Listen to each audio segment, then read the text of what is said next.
Oke, selamat datang kembali di dunia kripto ya. Kali ini kita akan tetap terus mengupdate berita cryptocurrency, teman-teman, biar kalian tahu bahwa kondisi geopolitik dan ekonomi makro ini mempengaruhi cryptocurrency dan standar investasi mata uang lainnya, teman-teman.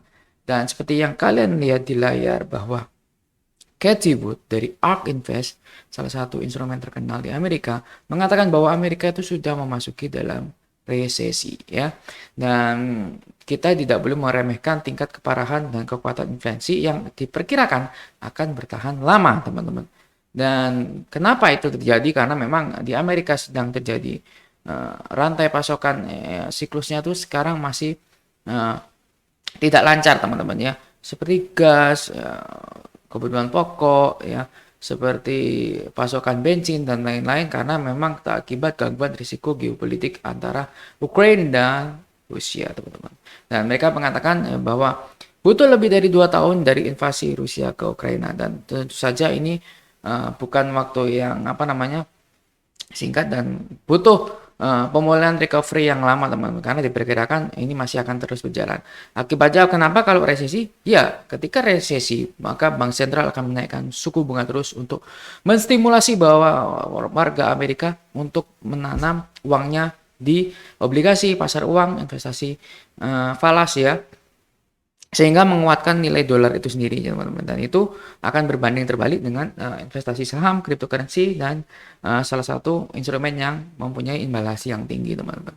Dan kalian bisa lihat sini, yes, actually, Ethereum number address, berita baiknya bahwa holder ya, warna biru ini mengalami kenaikan, teman-teman ya, karena di samping harga price action-nya semakin menurun, karena di sini ada double top, yang dimana saya perkirakan dan saya prediksi, saya analisa Ethereum akan terus turun, teman-teman ya. Ini adalah berita dimana bearish akan terus, tekanan bearishnya terus berlangsung, teman-teman.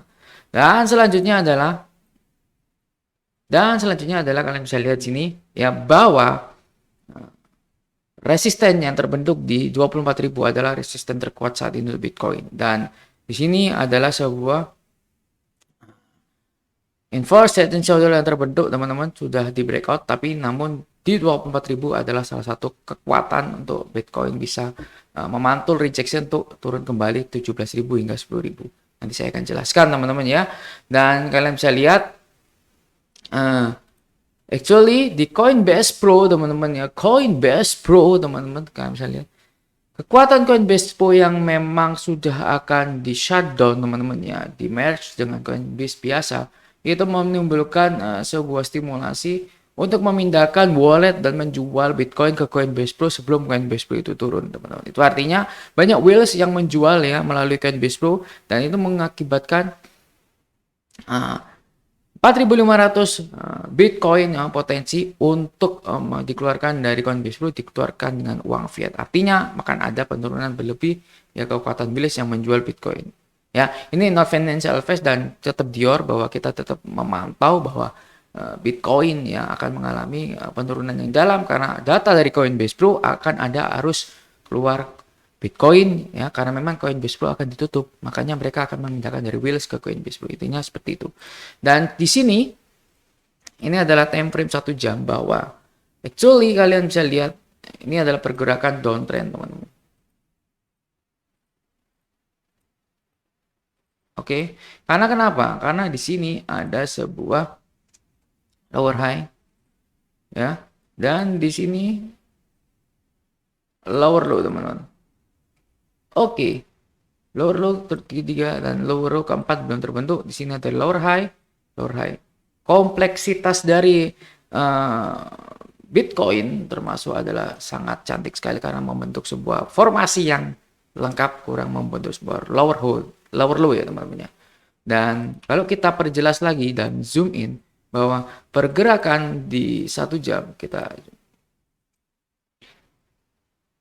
ini membentuk sebuah channel downtrend lagi, teman-teman. Karena kenapa? Di sini, teman-teman ya, ada sebuah resisten yang kuat yang belum pernah tertembus di sekitar 21.000 hingga 22.000 seperti yang saya bilang tadi, teman-teman ya. Dan menurut saya Secara simpelnya, kalau kita katakan bahwa memang Bitcoin akan naik ya, mungkin dalam beberapa hari ini, karena itu efek untuk membentuk sebuah lower low saja, bukan untuk sebuah bullish session, teman-teman ya. Oke, di sekitaran 20.000 teman-teman. Jadi ini patut kalian notice bahwa memang Bitcoin akan naik dulu ke 20.700 teman-teman. Nah, memang dia nggak bisa naik, tidak ada kekuatan power untuk naik teman-teman ya.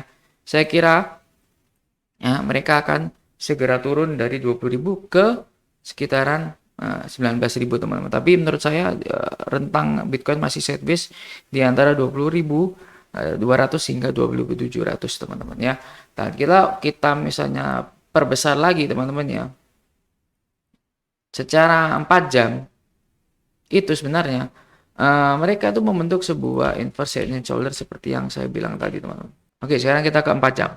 Oke. Ya, kalau kalian bisa lihat di 4 jam sebenarnya dia itu membentuk sebuah inverse head and shoulders teman-teman. Ini adalah sebuah inverse yang cantik sekali yang mungkin kalian harus tahu. Ya, inverse head and shoulders sudah terbentuk sempurna teman-teman ya. Kalian bisa lihat di sini inverse head and shoulders. Oke. Tapi mereka ternyata nggak bisa menembus lagi resisten 22.000 ini teman-teman. Dan akhirnya mereka kecenderungan untuk turun. Kemana turunnya? Yes, actually tetap ada penurunan secara jangka panjang ke 18.000 lagi teman-teman.